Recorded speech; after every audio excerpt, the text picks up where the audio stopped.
Okay.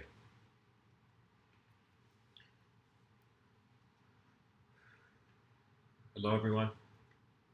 Welcome to today's Mr. Within episode. Thanks for tuning in. I appreciate the ears.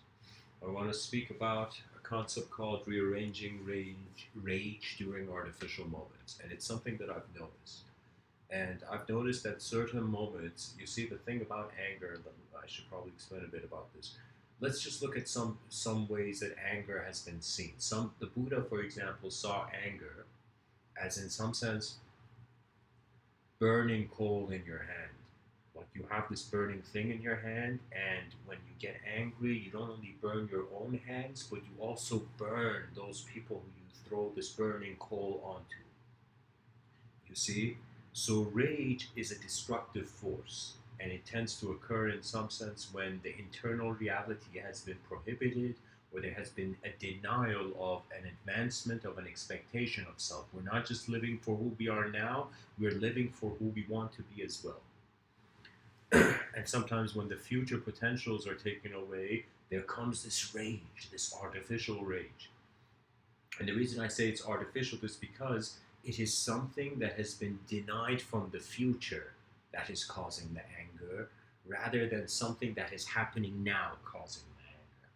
You see, therefore, it's like the rage becomes artificial because time-wise, your attention is literally not now.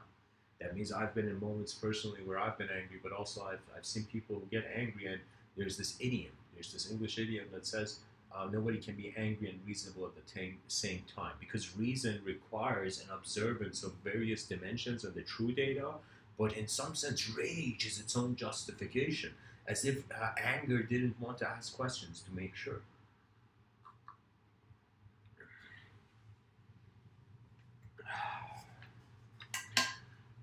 So, in some sense,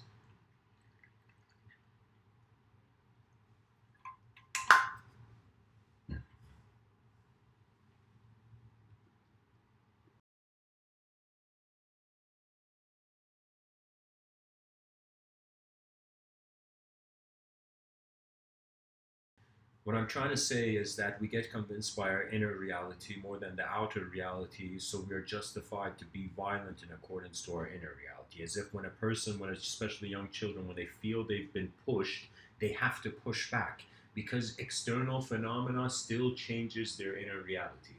You know, as you get much older, you kind of get a sense of what the program of life is like, and you calm down. You know, you come down from your childhood glories. You know,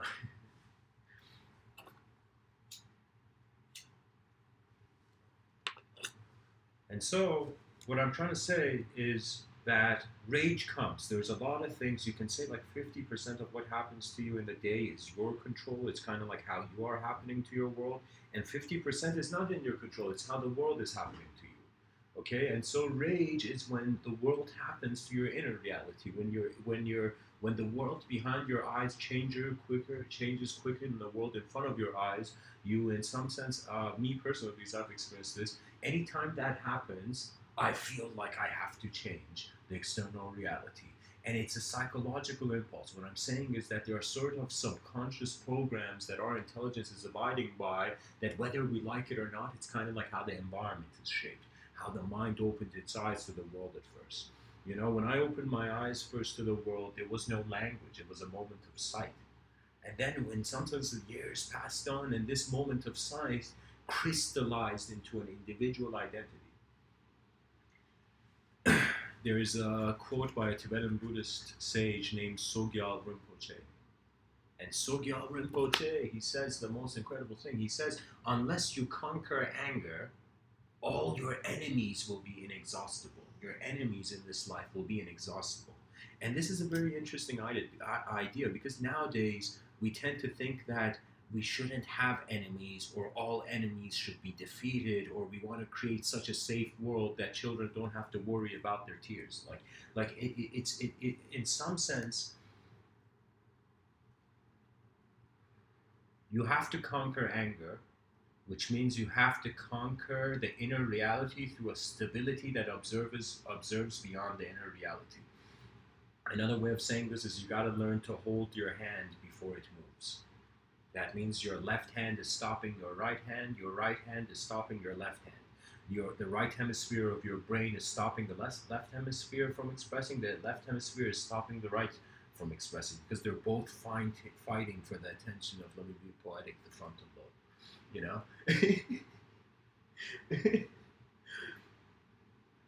Our frontal lobe is like Simon Cowell. And the left side of the brain and the right side of the brain are all the different kind of auditions that go on in this talent show.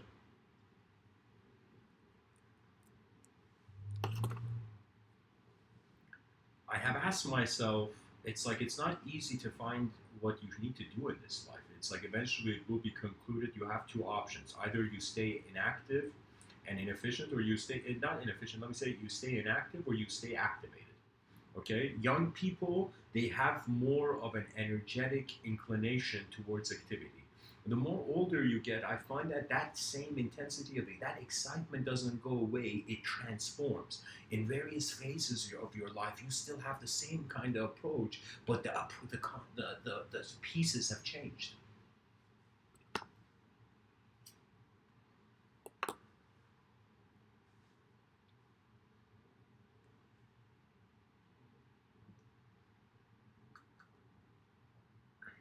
So in some sense, rage, if it is based on an artificial value in the moment, can be rearranged instantly and tends to. You know, it's like karma is not stopping the bee. You see, a lot of resistance in this life, it is self-created. Only various resistances are other created. What do I mean by that is that, you see, I remember in I'll tell you where the Wendy's was, but I went to this Wendy's at 10 p.m.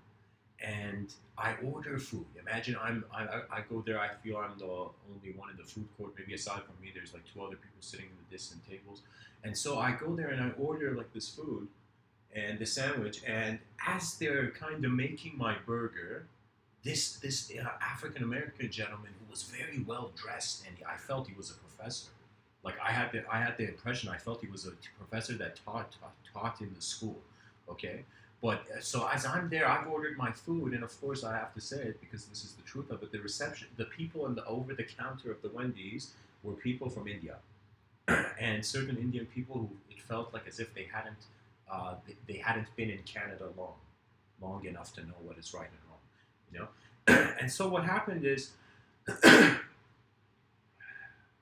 that I remember I'm waiting, they're ordering for my food, waiting for my food. This man goes to order, and I have never seen psychological behavior like this. It was like seeing getting a front row seat on racist behavior.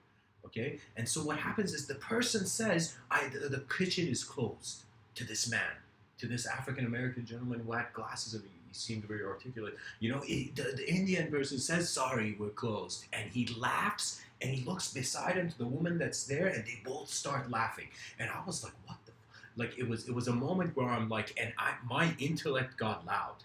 In that moment, it was for the first time. Usually, when we're in public, we tend to be reserved. We tend to not fight for freedom until it is our freedom that we're fighting for. It's as if you don't care what happens to other people, you know. Or who was it? Sadhguru. Sadhguru said it's like you only think other people die, you'll never die. You know. And so I remember it was a feeling of disgust that brought forth a sort of the way my behavior happened. Disgust at the human level, right? As if like this is our species, this is my species, where we are saying the kitchen is closed while we're serving another customer. Like it was tragic. And I got loud and I went up to the guy and I'm like, how can the kitchen be closed when I'm still waiting for my sandwich? You have to serve this guy, right? For a second, I felt like it was my voice had to reshape the reality of that situation. And then when the guy sees I got angry, he looks at the man and he says, "Okay, there's only one sandwich on the menu, you can have this." And I was disgusted. I literally and the man looks at me and he says, just because he said it, the guy looked at me and he said, just because I said it, he's gonna get the sandwich. And eventually he bought the sandwich. I don't know if it was right or wrong, you know, but I think it was a situation of the moment. And I remember I got that burger and I went and sat at that food court, like with those kind of food court tables where the chairs are attached to the table, and it's like I'm sitting on this uncomfortable chair at this food court table, disgusted. I had never stared at my sandwich so long before wanting to eat it. It's as if my appetite had gone away due to seeing an artificial value in the moment cause rage. I was enraged because I saw something that wasn't real, okay? Wasn't real to the collective, okay? Because you have to ask yourself, how did my ancestors live and how will my future children live? And then you will understand how emotion has a value. We have to look at emotion at different times. Emotion is never a one-time thing. I had one emotion, it was great. No, emotions come and go. They are kind of like how the style that your thought moves can be said to be the residue that is the emotion of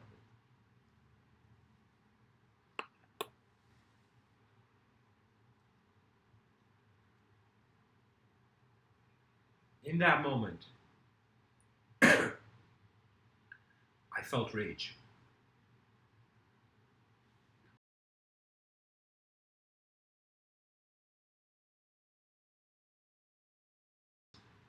And of course, uh, I personally am a twin, so I have a twin brother, same age as me, and of course, rage has been very. I have met anger many times in this lifetime. Met in moments of rage, moments where internal authority is rebelling against external restriction, and moments where, in some sense, external authority is rebelling against internal restriction. Life is kind of like it goes on to one side and then the times are good, and then it goes to the other side and times are bad, and it's this constant coin flip of which generation gets which side of the coin, which generation identifies with the objective, which generation identifies with the subjective, which generation looks beyond the past of both. We have to live for our world, and that means we have to live for ourselves, and our self is based on the world. So we're living for yourself. That means what Mr. Within is saying is I am attempting to debunk selfishness. And how you debunk selfishness is that when you ask why is the world here, you come down to the creatures that are living in the world. We tend to think that the world was made for us, especially if you're an Abrahamic person. You feel like life was made, God made this for you, you know? What you miss out on is that God also made you, right? So what that means is the unknown moves knowledge per se, not the knowledge moves the unknown. The knowledge, if you try to know, if you try to measure the sky, you can try, but it's like good luck. It's like you will find no ruler big enough. Because the texture of the existence of that phenomenology is not substantial. That means there's many ideas for things that are not objects. They are how either objects are relating to one another or how objects are moving in the same space. So it's kind of like the study of history is kind of realizing on this rock that you're standing, many people have stood. And history is only the stories of those who could make it to the ears of the many.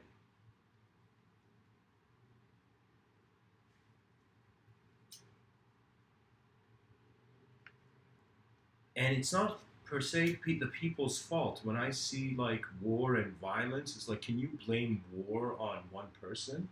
It's never like that. You have to, it's like the moment you blame the person, you have to blame their mind. The moment you blame their mind, you have to blame the environments that their mind originated in. And when the moment you have to blame the environments their mind originated in, you have to blame the past generations. And eventually it will be as if it's as if the world looks at man and says, "You're guilty." And the man says, "No, no, no, I wasn't guilty. My ancestors were. I was free. I didn't do anything wrong. It was all my ancestors who tilted civilization in this direction."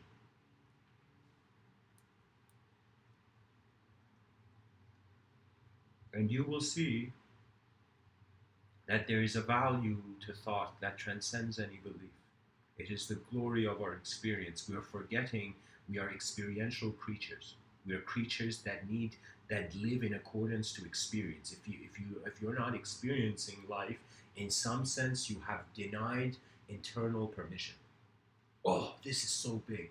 Oh my God, I'm so happy this thought popped into my head. Like literally internal authorization, existential allowance is another way I've said it. You see, so how you rearrange rage. So, oh man, I gotta paint a nice picture here. For Mr. Within, thoughts are paint, of course. And paint can never be the meaning of the picture. It can be a part of the picture. That means I don't dare say my eyes see the truth, because if they did, I would not exist. There would be no sense of I. There would be no sense of self in an ultimate position. Because the ultimate position for an individually shaped kind of creature like man is the opposite. It's becoming space. We're evolving into being intelligent as the space, not just the content in the space. This is why I'm saying your soul is your whole moment. It's not a component of it. That means the idea of a soul cannot be a thought. The idea of a soul cannot be even embodied. There's no way to talk about the soul. And so then you would say, whoa. So if there's no way to speak about the attributeless, how have poets and metaphysicists and theologists and just various people who've been studying the unknown and the supernatural and the dimensions beyond the sensory, it's like, what are these people doing? If in some sense, it's all unknown. And so that's when life transforms from an objective-oriented kind of mission into a performance of every moment.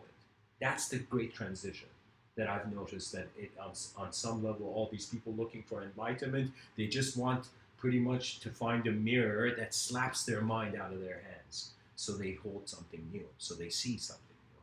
It's as if, how dare you believe things in a changing world, dear listener? How dare you? So in some sense, strangely, another person, imagine everyone heard it. Now, I find that technology is trying to be that. What technology is doing is trying to make up for our blind spots, and in our blind spots, we are a collective being. I feel literally our civilization is like we're drops going to be going towards an ocean. It's honestly repetition. So much of metaphysics comes down to existential repetition. Literally, existence has a design, and this design repeats. And your consciousness emerges as a result of repetition. You know, so that it's kind of like, I'm like, really, God, I have to close my eyes every day? Why can't I just open my eyes once in this life and forever they are open? As if even if I sleep, my eyes are still open. The eyes of the mind are still open. But what does that mean? Why is there absence? Why are we designed as creatures to stop comprehending? Literally, the artist has to put down the brush because he has to pick up a spoon and eat before he dies. You see? And so that's the world. I find many people's work is not oriented to the higher levels of human intelligence. It is oriented to just the spoon rather than the brush. People are fighting for the spoon.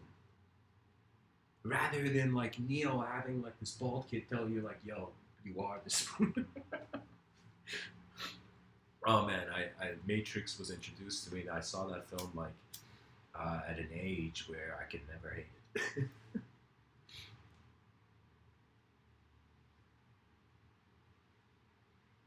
Ideas enter our minds, and they come and go. Chung Tzu has said an idea is like a belief, is like a leaf on a tree. As the seasons pass, literally every day you wake up, your viewpoint on your beliefs is new. It's kind of paying attention to how you could have the same idea of your future. Literally, you could think like, okay, tomorrow I'm going to go climbing. And literally, you can wake up the next day and still be like, all right, tomorrow I'm going to go climbing, you know? Like, today's the day I'm going to go climbing, you know? And so the thing is, what I'm trying to say is there that the future is held more static because it is unknown. But if I tell you what is your sense of past, that means you sleep, you are awake one moment, and you have a sense of how long, how ancient your existence is, like you have a sense of your past.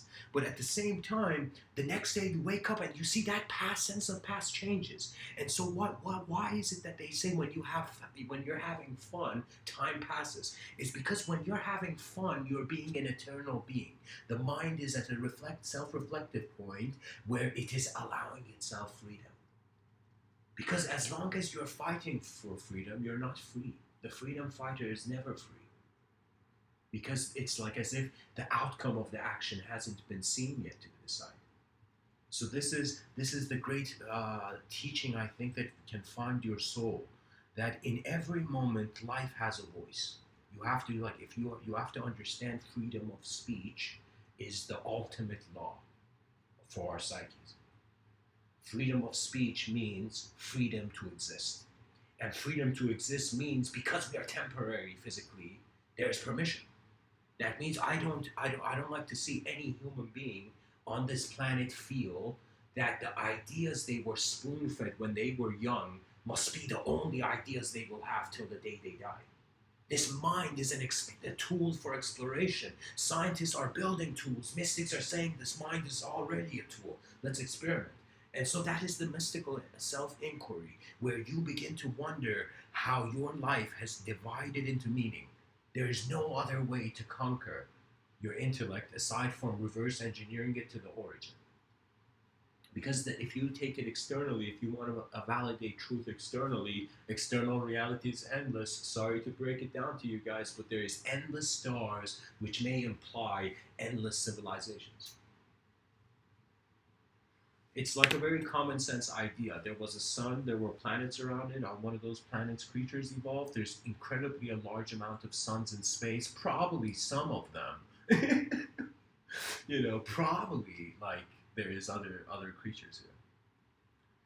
I've even gone to such depths as to wonder that what we think is us is actually not us. I have gone to that far, to that domain of psychological self-inquiry, because your psyche fades. And so if we don't acknowledge another dimension, anytime we see too much chaos that we can understand, it's as if imagine chaos and order are two people, but they speak different languages. Chaos speaks a language where through destruction there is value. There is some sort of self-gratification towards breaking things, you know. And order goes towards the view that it's in some sense the value of life is in the creation of it. Right now, as I'm speaking to you, I have stepped on the terrace of the creative mind. Literally, I have entered a spontaneous moment, and I'm like, let me see what these empty hands will find. The mind is fascinating. It deserves to be externalized. That is why language was inevitable. Eventually, it's like all creatures who have inner realities. That inner reality will want to move from its limits. So what that means is imagine your mind wanted to evolve beyond its limits, and its evolution required a separation through another dimension. So this is more complex. This is like a person who has divided their memories into different lifetimes. Okay, so that's a certain unique space of, and that's an atmosphere of consideration. So I'm not going to get too much into it. But what the idea is that it's as if you see a table where the cosmos is placed on. Like different parts of the cosmos are mapped on this table with this giant piece of paper, but then you realize you have put the piece of paper there. So the certainty of any phenomena in this world will pretty much be knowledge has to be ignorant to the unknown to accept itself. You have to, there's some strange power. You see, you can attain power when things are let go, and you can attain power by taking. Nowadays, the society we have built, taking seems more logical than giving, because every man for himself. We're wild animals, right? We're still animals regardless of how much we put a suit and a tie on. We're still roaring at each other. We're still barking like savages. But this savagery has now has turned into more of a different, like as if we are wearing masks now. That's our civility. Civilization is wearing a mask. And Mr. Within is saying, don't let go of the mask. Even if you're a person who doesn't find value in your own life, do not forget about the life of your species. Because there is an evolutionary game. Imagine right now, let's just do this. Imagine you are a kid that's born on this planet, and somehow, okay, in every 2 years, you're doing certain things, imagine, right? So imagine this kid is born, and he goes and becomes the ultimate perfect kid, okay? And what I mean by that is this kid goes into society and fixes all the problems of society, which is the greater game of man. After you're done taking care of yourself, you'll get bored and you'll take care of your world. Simple as that. You know? Boredom inspires evolution, guys. Don't forget. When we get bored with the wrong world, then we have a chance to perhaps find a new one. So this child is born, and he goes through. Okay, let me find this. Just hold on.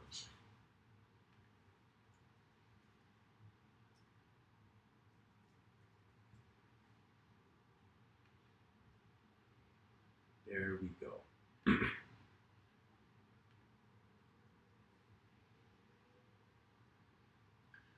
You see, guys, I want to bring in.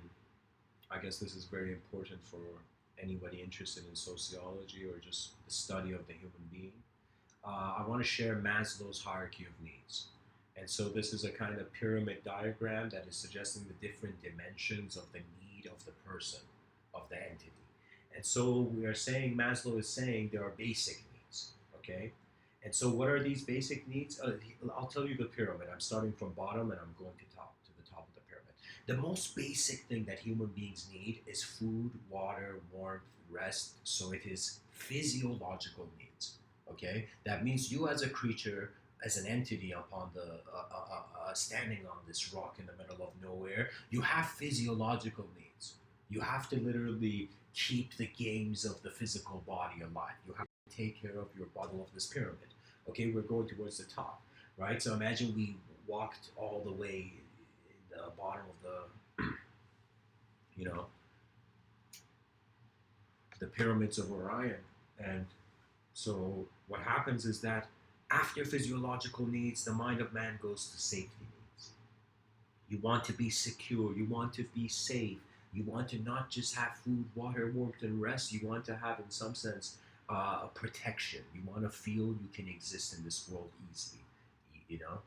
So your attention can go to many tasks, you know? So there's a safety need. So Maslow considers these two levels as the basic needs. Now, the other two levels are the psychological needs he considers. And so he says these psychological needs, I'm going on to the third level, where he says belongingness and love, intimate relationships, friends. So what does that mean? That means in this pyramid of needs, as Maslow is envisioning, we are first getting food, water, warmth, rest. Then we're building our security, our safety, our house, our documents, our all that safety needs. And then we are wondering about the deeper dimensions of our mind. It's as if, like the fact that you don't want to be in a world but still feel you're alone on an island. You require a sort of social livelihood. It's embedded. It's evolutionary. It's like evolutionary biologists can debate philosophers as much as they want on this. It's like I agree with evolutionary biologists. You know? So, anyways, there is a need for love and belonging, okay, and intimate relationships. You see, we human beings, we are divided traditionally as man and woman, okay, and so what does that mean? That means two different positions of nature, but of the same species. So we are each other's opposites, and so you don't just need friends, which are people who are not your opposite; they are like you, but you also need, in some sense, relationships with lovers who are the opposite of you, because then your life is kept excited. Your friends remind you of where you came from, and your lover reminds you of where you're going. You know, becomes that kind of situation. So after you have that, imagine you have intimate relationships and friends, and the food, water, the psychological needs and safety needs are already there. Then he says esteem needs. So this is the second part of the psychological needs, that belongingness, and after you got love, you know, you want esteem, you want to prestige and a sense of feeling of accomplishment. So that feeling of accomplishment, our species is actually there, okay, right there. We have had enough human beings be able to come into a sort of existential space where they don't have to worry about their physiology, their safety, or their sense of love, you know, in this life. Now, after all those three dimensions are preserved, then it's this dimension of prestige, and prestige is another way of saying doing something so valuable that your grandchildren will remember it. You live honestly and efficiently for the vision of the living world. It's as if, how dare non-existence, speak rudely to life? How dare death be fantasized in by chaos first? So after you have contributed, I say this, that this is called the great work of every human being, that you have to at some point live for your civilization. It's an opportunity, it's a privilege. You get only one lifetime to live to see the greatness of your civilization happen and manifest. And if you're street smart, you will find your way beyond ideologies and live for the real world. You have to first find the honest world, an honest world you can live in. I'd say this. You have to find a direct experiential truth, and then from a point of trust, bring about exhibitions into other points of trust. So after, let's say you got this. Let's say right now, you as this child who are climbing this pyramid of Maslow's, conception, we see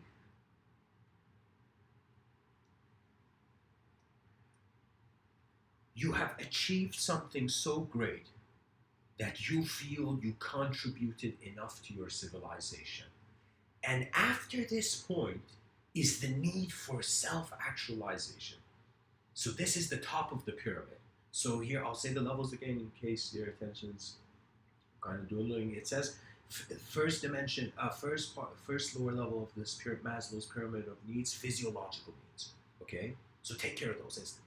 After, safety needs, take care of those instantly. Then we have belongingness and love. Take care of those, not instantly, but you'll find it. And then we have the needs of the steam, the legacy of, in some sense. Okay, and so imagine you have done something on this planet that was like your greatest legacy. Let's say you were blessed enough to achieve that. Then comes self-actualization. This is the top of the pyramid that in some sense, even when you look at some pyramids, it's missing. It's self-actualization, achieving one's full potential, including creative activities.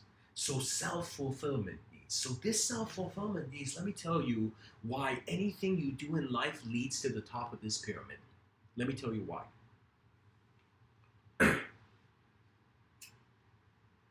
Because the body is temporary, you will wonder about not only what you have left behind, but what it all meant in a moment. That means you will ask certain existential questions at some point in your life. You might be hearing my talk and you're like, okay, this guy's asking them now, but like every person has their own pace, as if our DNAs are certain seeds of unique intelligence planted in this world. They are patterns that are echoing on. The fact that I exist right now was that my ancestors succeeded in continuing their pattern. Anybody who is alive right now, honor your ancestors, because it took them, it was a miracle how you got here. I honor existence. This is something not a lot of people say. They think they should only be grateful for what they have. But there are certain schools of thought that say be grateful for what you are, because that is something you have which will change.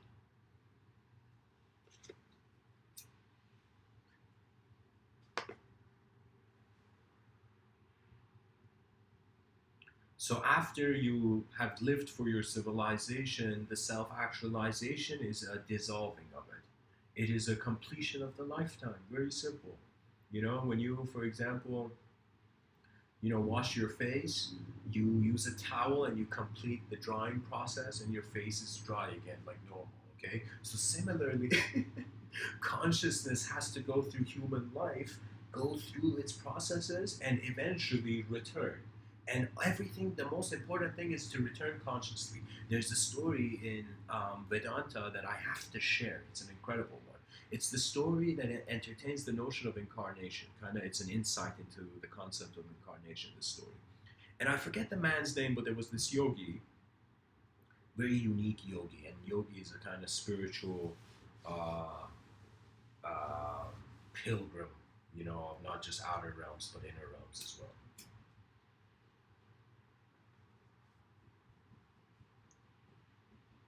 In some sense, right now as I'm speaking to you, I am living in my mind, but I am not my mind. Kind of like you're living in your house, but you're not your house. A conscious, attributeless attention dwells in an infinitude of void forms.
Sorry about that, guys. Had to take something.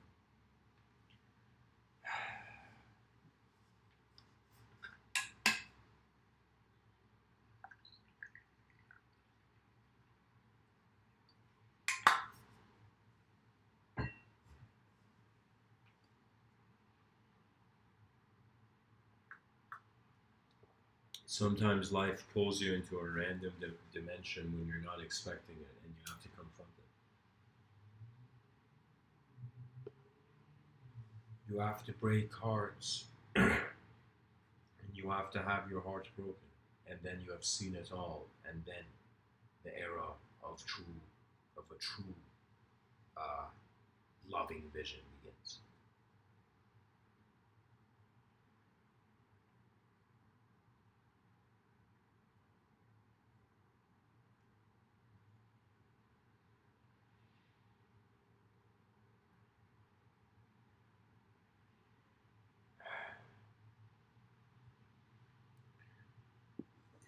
I think what's really happening when it comes to studying human psychology is that everybody is starting in their own universe or their own view of how the universe begins. Therefore, this implies there's everyone can have their own journey up the mountain. Therefore, everybody can have their own truth.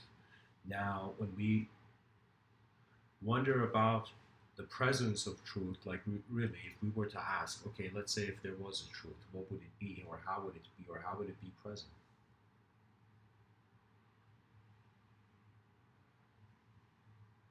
The objective changes. It cannot be true. The subjective changes. It cannot be true.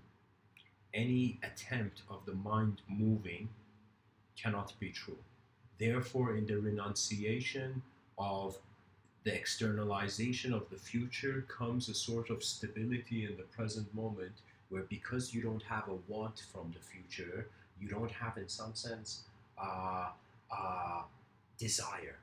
You don't understand. What desire is, like you're reading a book in a library, and desire is somebody who doesn't use headphones. Okay? Fear and desire are noise in the moment. They are causing turbulence to the conscious pilot.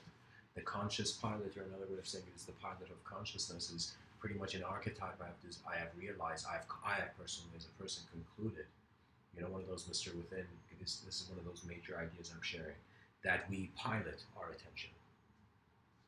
And so that is why you can rearrange rage, because the rage is not you. If you're conscious of it, you watch it. What that means is the best position to stand as a being is neither conceptual.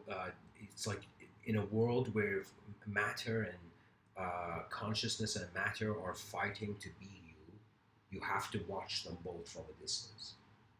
Kind of like the bird doesn't have to get obsessed with moving one wing more than the other. There requires a sort of balance for a sort of flight, right? So this balance, Mr.Within is saying, is the internal reality and the external reality, okay? So as if, imagine from your eyes, there's a line going endlessly to the edges of the universe, like beams of light are going endlessly to the edge of the universe, external universe, and imagine from behind your eyes, there's beams going to the internal edge of the universe, and eventually the edge of the external and internal is the same unknown moment. That's the full revelation. That's something where Carl Jung probably knew. I feel he saw much further. But in his writings, he doesn't share. A lot of philosophers are kind of like, they're strangely like poets, where their philosophies are like puzzles. Okay? And the reason it's a puzzle is because the philosopher wants you to be the missing piece, wants your contribution of attention to the emergence of the new actuality of the thought. Because you see, a thought is a design. And all these talks that I give, when I listen to them, I'm like, what am I listening to? And I realize I'm listening to design, the sequencing of conception evoked in certain moments.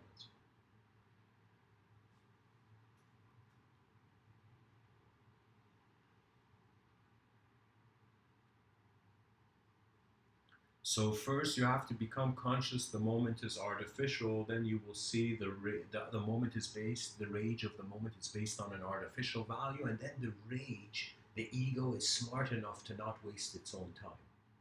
That is how you get the ego into eternity. You give it the key to drive the car, and in giving the eternity, giving the ego eternity, in some sense, giving the ego full control, in some sense means your ideological reality dictates your external reality. Sometimes it's very beautiful to just not have a thought and watch the moment, as if you're watching a sunset.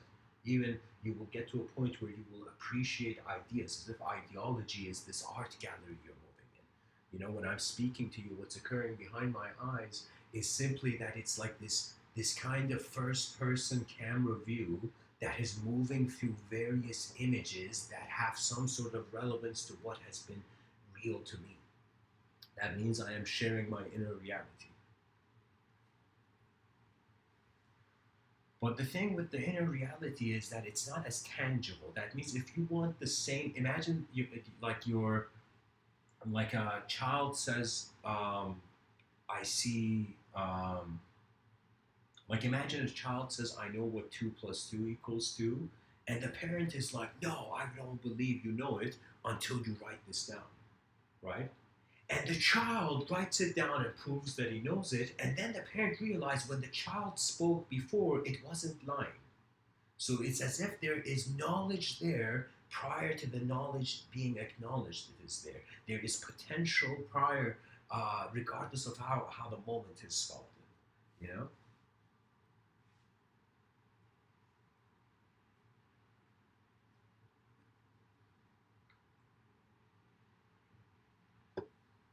Michelangelo, has this quote where he says, I saw the angel in the stone and I set it free.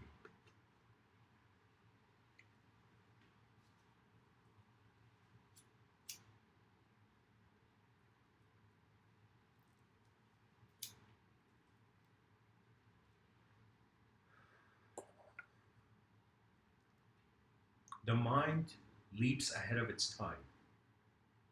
The more playful it becomes, the more the conceptual, like right now as I'm speaking, I'm assuming every human being listening, my words are entering your subjective realm. What that means is how you see yourself as a thought and how you see the world as a thought has to do, prior to me saying anything, with how you interpret the world. So we can't be responsible for each other's eyes if we can't truly see through them. But at the same time, um, the definitions are what preserve the ego. Anything that defines the ego, it's kind of like it likes the ego likes it. And when I say the ego, guys, I'm not like, it's very simple what I'm saying. I'm saying the thought version of you, the subjective self,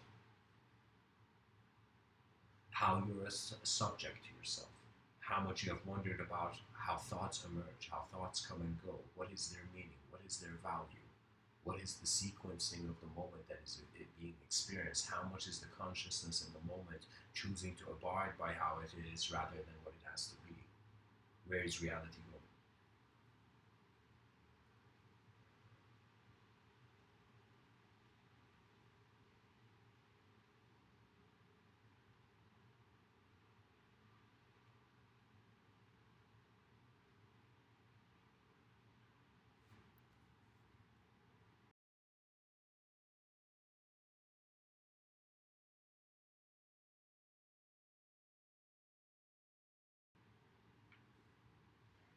Believe it or not, ancient cultures went so far into metaphysics that they wanted to free a soul, which is a strange concept because the soul is not tangible. It's like, what are you freeing?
Sorry guys, I have to keep getting interrupted, so I gotta take certain intermissions.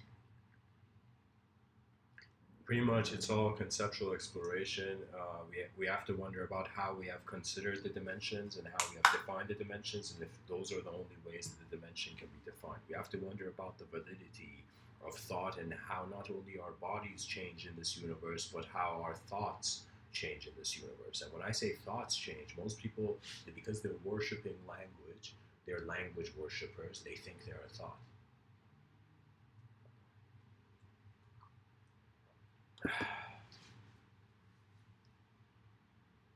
At most, a thought can be like a good cup of coffee, you know. For me, thought can never be truth.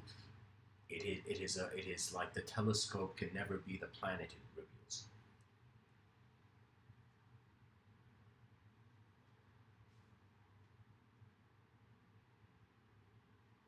And I encourage the listeners, if you have thoughts on this, you can always share, you know, in the chat section. What I'm kind of trying to get to is that you see, rage, whether is in some sense an expression, it is its direction that is the negativity of the consequence. You see, it's as if the guy is so angry he wants to punch the other person, and instead of punching the other person, he punches the wall. And in that moment, what is the thing? As if a certain expression is required to release. So we have to realize, because we're chemical creatures, there could be, chemical reasons. You see, why the person is behaviorally in a certain way. But there could also be non-chemical reasons, because we have to see beyond the chemical. We have to see beyond the periodic table if we want to consider the idea that we have free will. The secular society is denying other dimensions, yet at the same time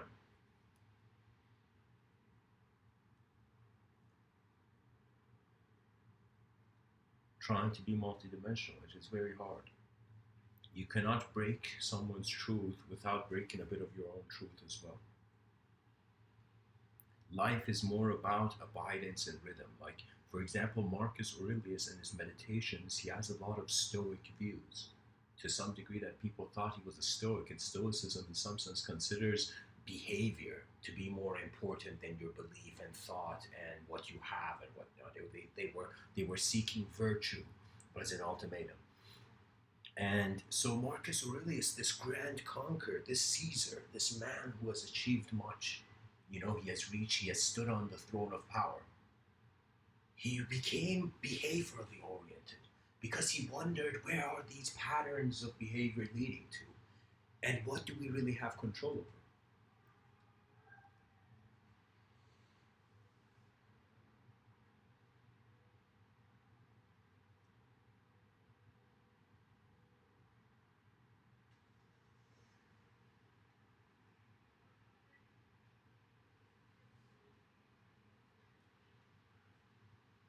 It has to do with the ability of your mind to open up fractally. What that means is you see the big and the small and the small and the big. When you see the big and the small and the small and the big, that means there's a sort of gear in your mental maneuverance that it's like there's something moving, there's a certain pattern moving. Okay? Beliefs are like when a pattern has been moving for too long in the same way, it becomes a belief. You can say your actions define you, do they not? If right now I spill water on my shirt, I'm that guy who just spilled water on his shirt in a gathering. Okay? So our actions do define us. But how aware are we that the true resolution for the greatest potential of the civilization may have nothing to do with our beliefs?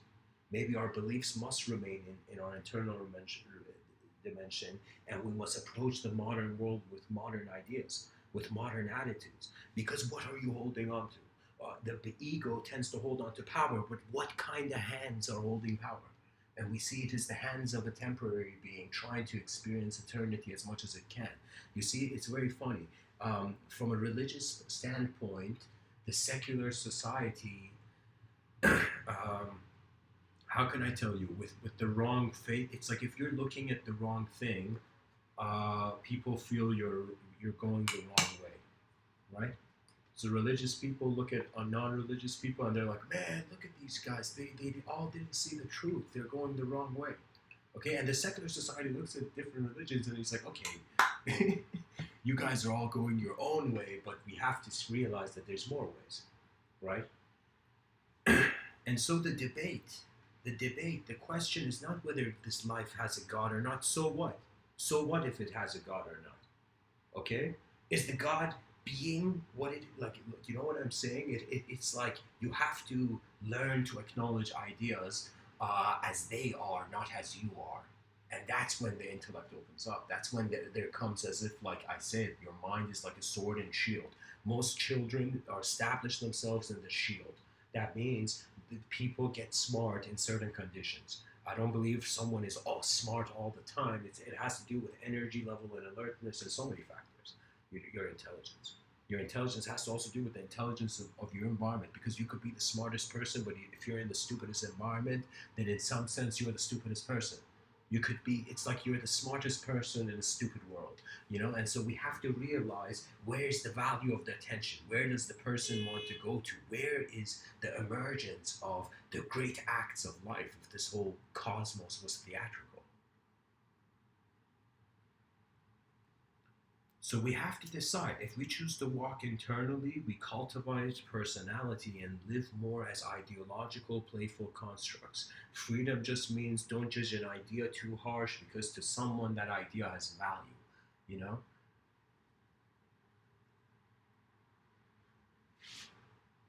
The whole thing about life is that, what stories are we trying to tell? Are we trying to give hope to emptiness? Are we trying to gift infinity to a sort of fulfillment of the world? It's as if it's like, what do you do here? And some people back in the day, like, it was savage, man. They would sacrifice. They would, like, when I looked at yoga, there's everything has a dark side, you know. If you're a Star Wars fan, you know this. You know this, that every person you see, they're holding a certain colored lightsaber. And that has to do with whether their inner realities are more important than their outer, or their outer realities more important than their inner reality. Educational systems, because they acknowledge a limited student, they don't decide to update. It's hilarious.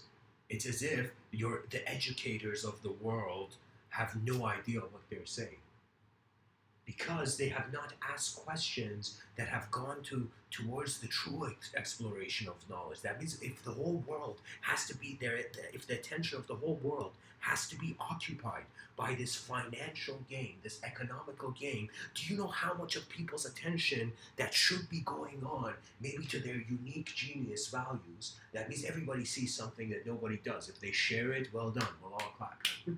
We would seek the absolute. We would not fear it. We would not shape it. We would not make it empty, because we feel empty. A phenomena has meaning to many people. It is just like how your eyes journey through the moment.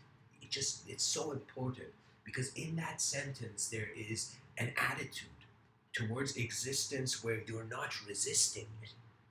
Have you noticed, anytime you get excited for something, it's as if there's a sort of a liberating energy? It's like, how did this guy get so much energy? You know? Because an important phenomenon occurred. And you have to, if you're not around an important phenomenon, you gotta spark one up. Don't forget, caveman made fire from sticks and stones, or maybe from lightning hitting a tree branch and then that tree branch falling in front of the caveman. I don't know. Like, but they made fire. And the modern civilization has to acknowledge it has made language just like fire, because we're on a rock in the middle of nowhere. Who knows? Who knows how the true design of civilization must be? We are all pretty much being the whispers of the past in the ears of now. If there is an external notion of a rebellion, then it implies there to be an internal notion of rebellion. And an inner rebellion is about the design of the thought of self. And the design of the thought of self is actually how a world is being kept in a snapshot mode. You know? No individuality can exist without a collectivity. It's like you need darkness to be aware of the light. Okay? You need chaos to experience order. All those people experiencing order thinking there's no such thing as chaos, it's like, really? Is it good to be blind? Or is it good to see what is here, whatever it may be? It may be that we all realize that life has no meaning, but for how many years? Imagine the secular moral viewpoints on life are acknowledged. We're just all walking towards emptiness, towards nothingness. You know, we're a thing now and we're not going to be a thing. So, what is the value of this thing? And we see the value of this thing is what it embodies as itself. That means life is not about finding truth, it is about an attention to how the moment is creating meaning. That's the beautiful thing about poetry. Then anything can become poetic. And I realized there's something incredible. I gotta share this. It's my kind of like Mr. Within's commentary on Shintoism. Shinto, the religion of Shinto. And in the religion, Japanese religion of Shinto, they saw like a body being a vessel. So they saw that it's literally like we are the highway road for many souls that come and go. We're not just one soul, we're like many souls. We're a vessel. Okay? So in Shintoism, they had that view as if one soul, as if one body is like a space for many souls that are journeying or whatever. Okay? And I thought how interesting, because here's the playful thing about the soul. It is being considered through the mode of a thought. And a thought can be imposed on anything. That means I look at this cup and like we as a civilization decided, all right, we're going to call this object cup, right? So I called this object out of nowhere a cup. Okay, so similarly, I ascribed a symbol, I put one thought in an, I imposed the subjective phenomena into the objective phenomena. And then I could see, wait a minute, I could call something else a cup. I could look at my glasses and say, that's not my glasses, that's a cup. You see, again, I could impose the idea in the phenomena. So if whatever thing you think you are, it can echo into the abstraction of the context of your subconscious.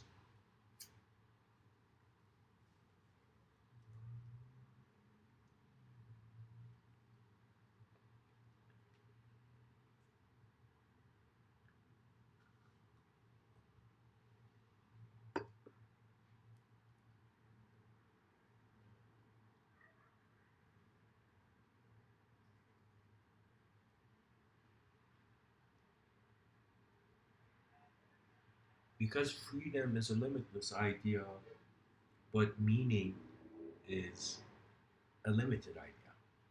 And so freedom of meaning, having the freedom to have a moment mean something else, means to be external to language to even observe it. I'm saying there's a mind here, it's not just the body. Our species is freaking out over overpopulation in a silly way because it shouldn't freak out. There's 8 billion minds. The whole point is to try to get the right resources in the hands of the right people. That is it. That is the best thing civilization can do. Civilization could be like, holy shit, this human. Imagine civilization was this collective entity. It was like one being, okay? And civilization was saying to itself, oh my god, I must help these people who are being me because these people are defining me. So what that means is that we see our governments become not a big brother, just the friend of the efficient task of the moment. The thing is, many unique gifts and treasures from the inner realities of people are awaiting to be externalized. It's just that their moments are, their attentions are occupied.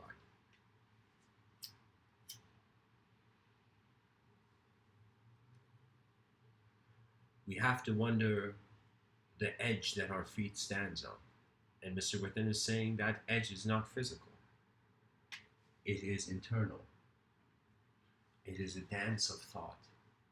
It is a freedom of being.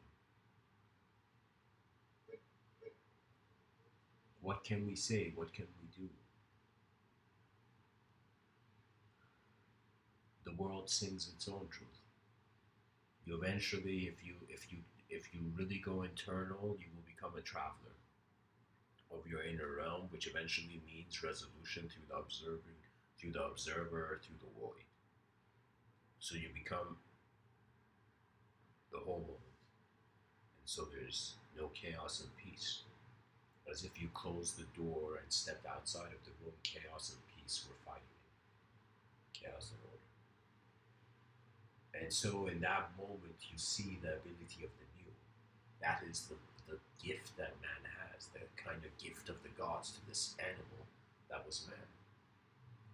And that gift was the ability to be self-aware, therefore the ability to endlessly update.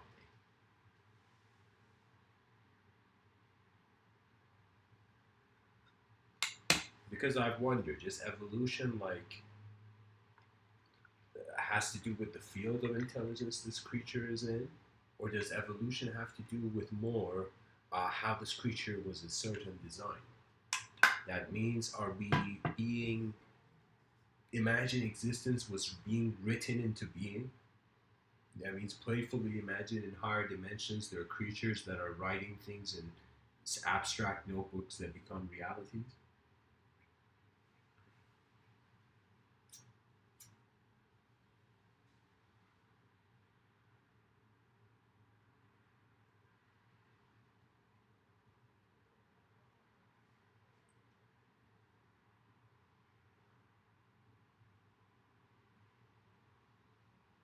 It is not certain how long we can forgive. It is not certain how long there will be hope. Many things in this life are uncertain, and this is why true intelligence is internal. That means it's not really what you experience externally. Sensory data is like literally letters are being thrown at you, and you have to turn them into words. It's your choice in what way the image translates into the linguistic, you know? And all branches of knowledge, because they're connected to the same trunk, just as Leonardo da Vinci said, realize how everything is connected to everything else. Your real eyes are that connection. And so it has to do with a sort of planting seeds of inspiration.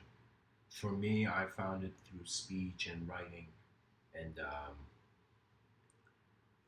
artwork sometimes, through drawing. But to be honest, all those are just things I am doing. It's as if this is kind of like the hilarious limbo state that the polymath finds himself.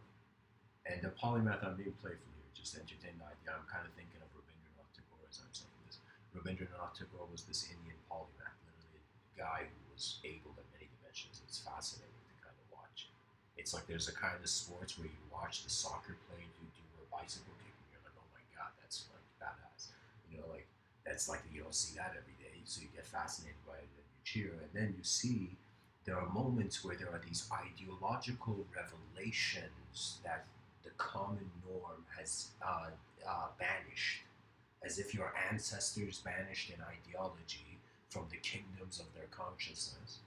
And so now you have never known that idea. When that idea reappears, you are still going based on the laws of your ancestors. So freedom means you wonder before you define the moment you watch. You watch what definitions appear. For me, when I wake up, life is just pure silence. And then my whole intellectual kind of engagement is that from this silence, words appear. You see, communication emerges. The world takes a shape throughout the day, takes a sort of rhythm, a momentum, a mood, a sort of intention, as if as you live, when you live right, you live like an eternal being.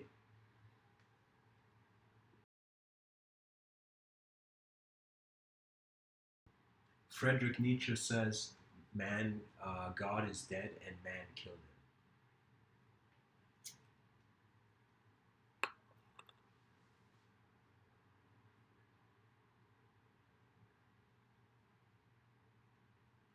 And what he means is that we decided to get rid of the concept of God so our individual egos could be God, could assume to be God. That means when the context of an invisible watcher or lawgiver kind of went away, people realized now nobody's watching, so therefore chaos becomes more integrated into the order.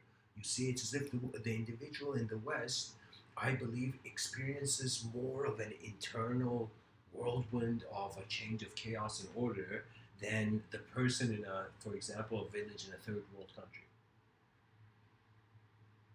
in a country that is still waiting to catch up with the others.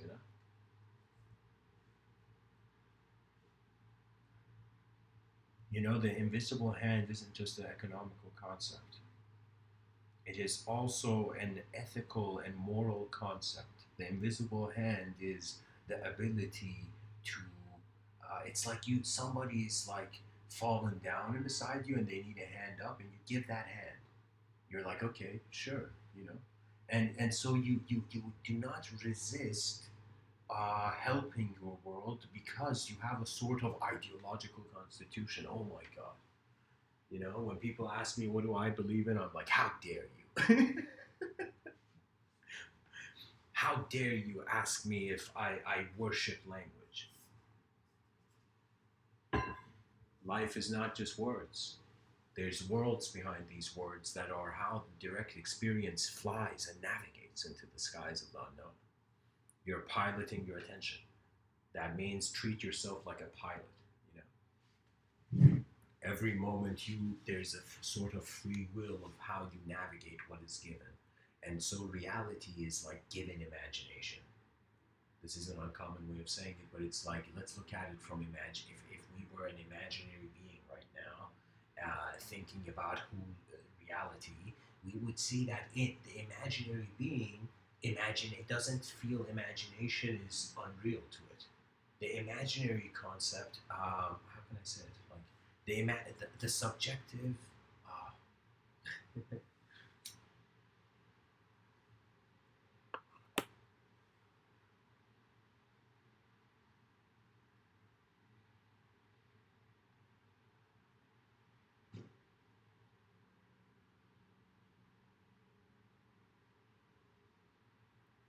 Pretty much imagination is how there's an empty canvas, and as much as there is enough of an energetic authorization, you can endlessly draw upon this canvas. Literally, you can sit in a moment and have like so many thoughts on so many things. You can even have thoughts on thoughts, but eventually it is empty. So the idea becomes like, how are you being like that master swordsman with your ideology, with your views of your world, with your intelligence? It's as if you gotta honor your mind like like a martial art master where you are learning from it, and in certain moments it in some sense becomes you. That's when the fragmentation of the psyche becomes one moment where even the concept of the psyche is being observed. So eventually, objective phenomena and subjective effects of objective phenomena are all considered as a singular observance. So what that means is all multidimensional realities, in some sense, return to a singular point. That singular point is so prior to anything because the mind is considering an ultimate regression through time, as if the mind is wondering when did it all began, and is going so back in time effortlessly and endlessly with a ferocity that eventually it shatters linear time. And when linear time shatters, the first thing that the being does is trying to hold on to whatever it can.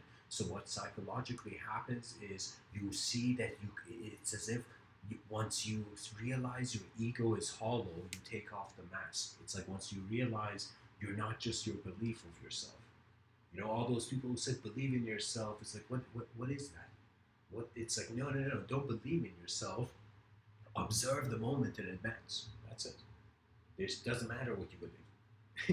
Sometimes you can go in a situation and have strict beliefs, and you'll realize why. Today is just one moment where I'm choosing to walk this way.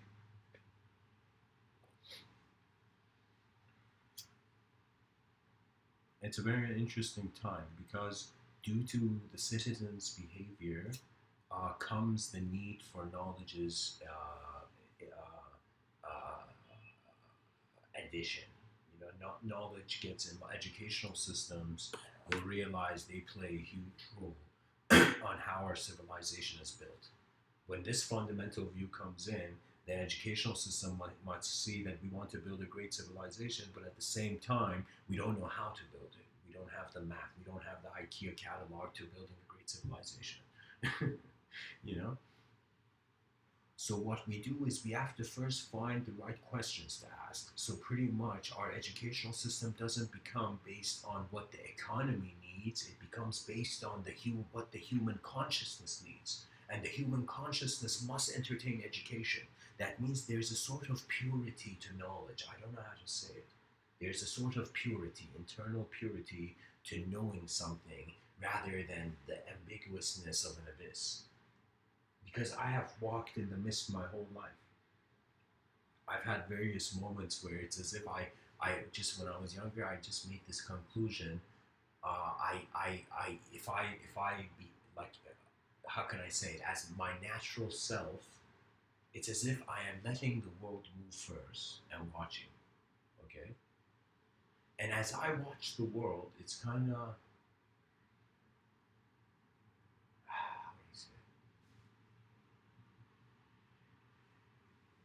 it's like when you truly are your true self, you don't need truth anymore.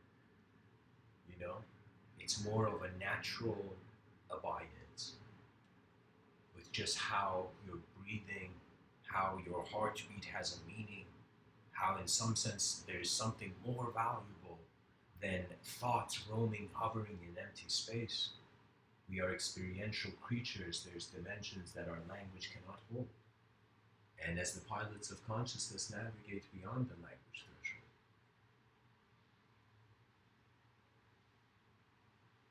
it's very fascinating. It's kind of like you go look at the sky, and then suddenly you can say this is equivalent to like an enlightening experience where you suddenly become the sky looking at yourself. Your eyes become the unknown.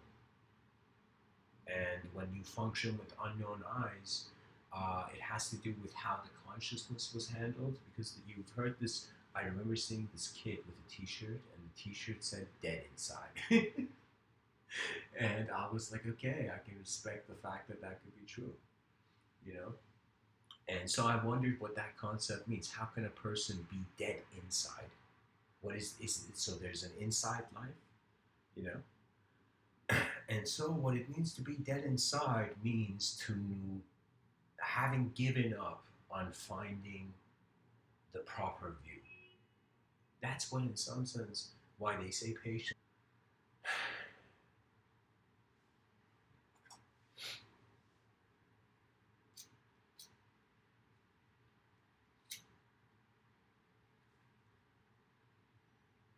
It's like this playful saying among the ancient gods that the god that gets angry at man is a fool.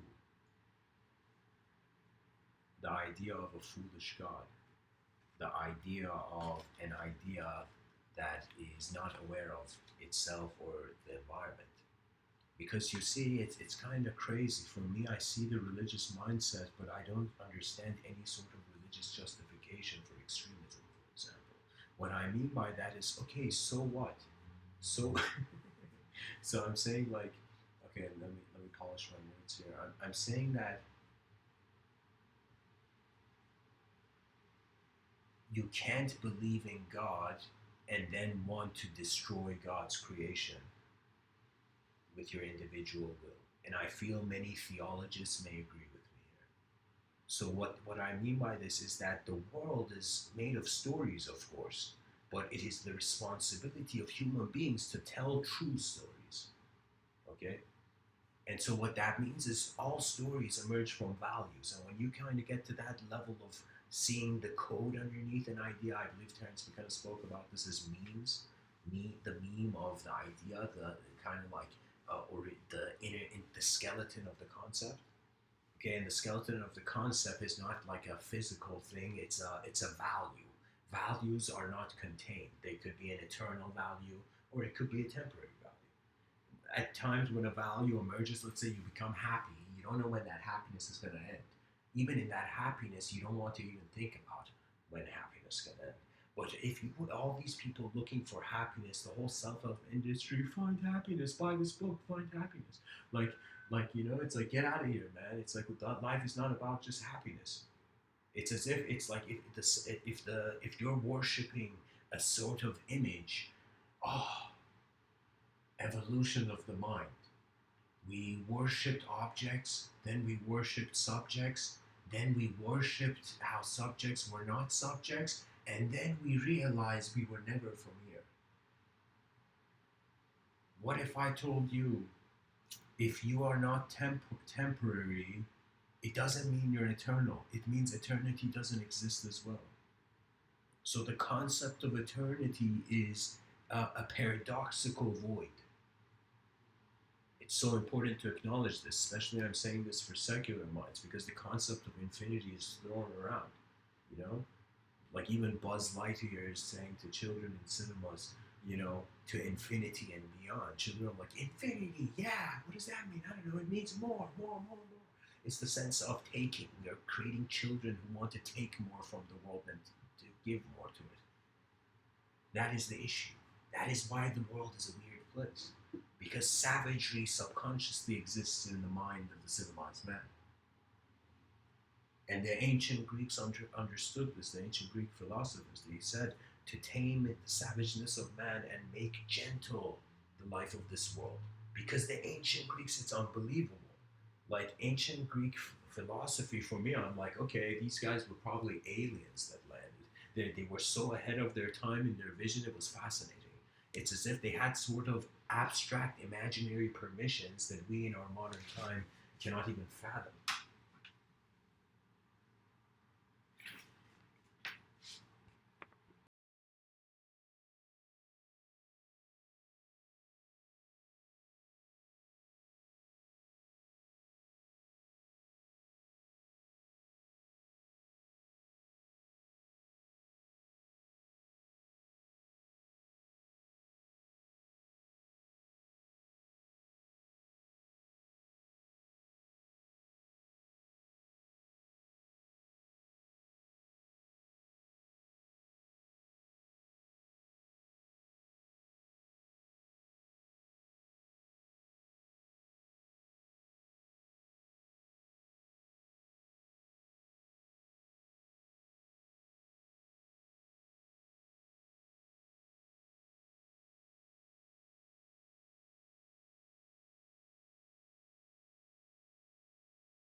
Guru Padmasambhava, this Buddhic figure in Tibetan Buddhism, this enlightened man, he finds himself by a river where he sees this kind of girl, very beautiful girl, crying. And the girl's crying, and he has a conversation, and they have this enlightening conversation. And what happens is that suddenly there's a spy, and evidently this girl was a princess, and the spy sees. The spy sees the girl talking to someone, goes and tells the king, and the king says, bring them to me. And so what happens is Guru Padmasambhava and the princess are taken. They are taken to the king. And so the king has set up the situation where he wants to burn Guru Padmasambhava in front of all these people, all the townspeople, kind of giving a warning, no man go near my daughter, you know? And so the princess has had a conversation with Guru Padmasambhava, so she has seen him, so she knows, and the girl is running to her father and crying and saying, no, don't do this, you don't know what you're doing, kind of situation. But strangely, Guru Padmasambhava just smiles at the princess, and then he walks. He walks and he goes and sits on in that spot where they put fire, like what do you call it, like firewood there to burn him. And he just closes his eyes and he meditates in the middle. And as he's doing this, the king is shocked, and the king's like, "All right, burn him," you know. And as he's burning him, the townspeople are like this kind of got this frenzy kind of mob vibe, and they're like, "Yeah, burn the traitor, burn this guy. I don't know who he is. I don't know why we're burning him, but burn him." Like this kind of savageness, you know. And eventually, the savageness of and the cries of hatred of these people eventually change into gasps. And after some time, we see Guru Sambhava sitting where he was as if the fire had never touched him in a kind of lotus meditation position.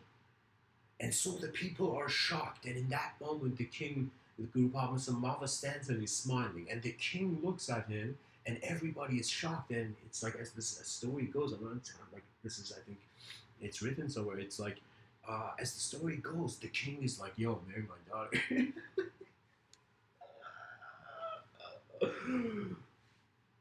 It's like that was the moment where he got the blessing of his father-in-law.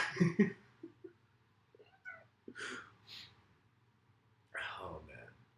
But anyways, the whole idea is that a sort of state of mind was superior to a sort of external manifestation. There was a way the world worked where such a story survived into our years now.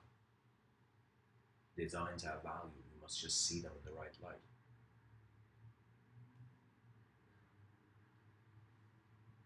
Pretty much all of everybody's asking who turned the light of existence on. And we have come to the conclusion that it is a long evolutionary process, like 4 billion years of evolution. However,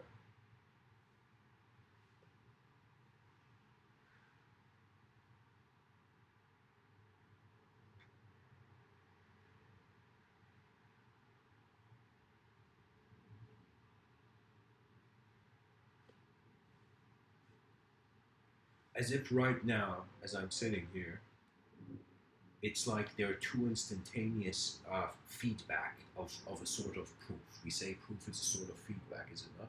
And so there's two types of proof in the moment. One, that there's an objective component, and the other, that there's a subjective component. Now, the subjective component and the objective component are generations. They are animate, identifiable, and visible phenomena. Even your thoughts, you may think they're invisible, but when you close your eyes, the thought can be there. You know? So it has a sort of subconscious visibility, the semi-range.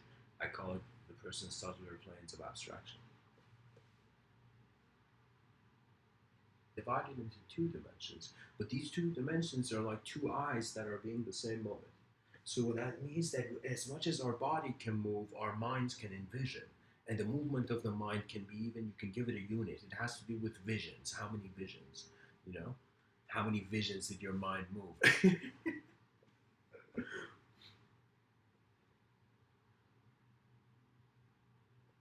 The external can be pulled towards the internal and observed. I could literally see this pen in front of me and in my mind visualize it hovering in the air and spinning. I can visualize that, right? Literally the thought can appear. I can see it, with my mind's eye. But I see physically it doesn't go hovering in the air.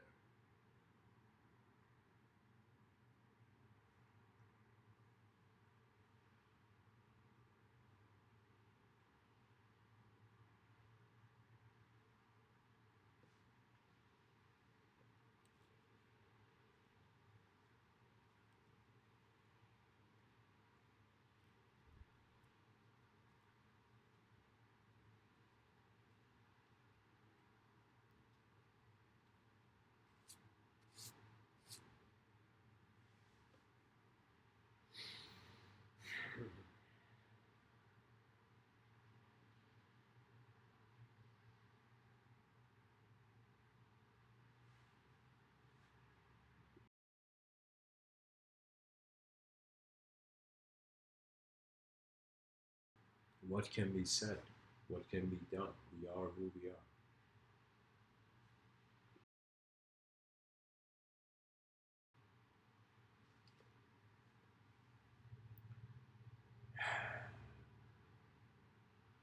There is this evolutionary need to be a conscious being that controls your moment in order to survive. So we cannot ignore the fact that the ego will continue to remain as long as there's a need to control certain resources or certain phenomena. So there will always be a subjective self if there requires to be an objective self action being done that others also require to value. It's as if the world is as separate as you are, you know? And so what that means is your mind is like a mirror, and your beliefs and how you all have ideas and all this is like this mirror that's shattered. It's as if every segment, every piece of thought reflects the mind, but it's like the whole mirror also reflects a grander picture, a more smoother arrival at the ultimate conclusion of a conscious being. So you rearrange rage pretty much by realizing where is the value. And those people who get angry again are convinced by their internal reality more than their outer reality. It's as if they think that what they see is the only thing there. That is where things go wrong. You have to that's why there's the whole thing of humility. It's like, you know, the thing about humility is like, okay, you are conscious of your limitations. You don't have to be limitless all the time. You don't have to be happy all the time. It's like, that's weird. You know, you can't be in one way, one mode all the time, because it means literally life is not changing enough for you. This is why you are trying to hold on. You know, especially when the civilization looks at extinction and we feel we're on the Titanic, so we care about the journey more than what the journey is occurring through. Okay, so because you can't change the world, I can't ask the sun to like move a little bit back. You know, it's like the sun is a existential phenomena. It's like it's the laws of reality. It's just the forms that reality appears in. Think of your intelligence as a data processing phenomena. Data, you see data, you process it. You see data, you process it. You see data, it becomes a belief. You see data, it becomes the future. You see the data, it becomes your past. It's this kind of generation process, okay? And the containers of what this generator produces, they are in some sense certain programs. I'm telling you, everybody is made up of programs. Just like we're made up of atoms, we're made of certain beliefs, which were how we were being a person in certain moments, the ideas we had in those moments, and the ideas that made it to our long-term memory. As if all ideas are swimming to the shore, but few make it. You know.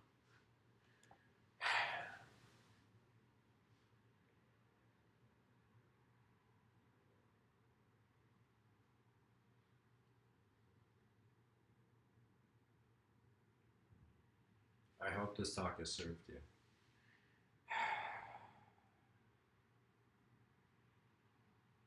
And as Morio Shiba says, the founder of Aikido, like if the founder of Aikido was here right now, he would say, create each day anew. And we'd probably be like, thank you, the founder of Aikido. Yeah. Thanks for tuning in, guys. Much blessings and loves.